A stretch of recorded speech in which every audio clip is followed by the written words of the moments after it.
নির্বাচনের আনুষ্ঠানিক তফসিল এখনো ঘোষণা হয়নি, তবে সম্ভাব্য প্রার্থীদের ঘিরে রাজনৈতিক অঙ্গনে শুরু হয়েছে ব্যাপক আলোচনা। জনসেবামূলক কর্মকাণ্ড আর মানুষের সঙ্গে নিবিড় সম্পৃক্ততার কারণে এখন আলোচনার কেন্দ্রবিন্দুতে সফল ব্যবসায়ী আব্দুর রহমান হাজারী। মেহেদী হাসান হৃদয়ের প্রতিবেদনে বিস্তারিত জানাচ্ছেন আয়েশা আক্তার। এওয়াজপুর ইউনিয়নের চেয়ারম্যান পদকে ঘিরে শুরু হয়েছে রাজনৈতিক আলোচনা।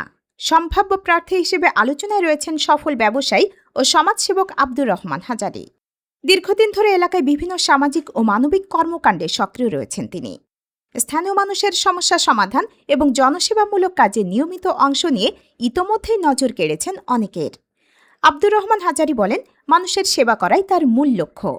তিনি জানান, চরফ্যাশন মনপুরার অভিভাবক জননেতা নুরুল ইসলাম নয়ন যদি দায়িত্ব দেন এবং বাংলাদেশ জাতীয়তাবাদী দল বিএনপি যদি তাকে মনোনয়ন দেয়, তাহলে তিনি চেয়ারম্যান পদে নির্বাচনে অংশ নেবেন।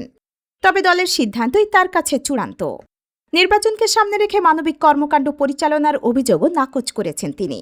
তার ভাষায়, নির্বাচনের জন্য নয়, মানুষের প্রতি দায়বদ্ধতা থেকেই এসব কাজ করে যাচ্ছেন। এমনকি নির্বাচনে অংশ না নিলেও কিংবা জয়ী না হলে ভবিষ্যতে মানুষের পাশে থাকার অঙ্গীকার করেন তিনি। এদিকে স্থানীয়দের দাবি, আব্দুর রহমান হাজারীর সামাজিক ও মানবিক কর্মকাণ্ড ইতোমধ্যেই এওয়াজপুর ইউনিয়নে ইতিবাচক সাড়া ফেলেছে। তিনি সকলের দোয়া ও সহযোগিতা কামনা করেছেন। আয়েশা আক্তার, বাংলানেট এক্সপ্রেস।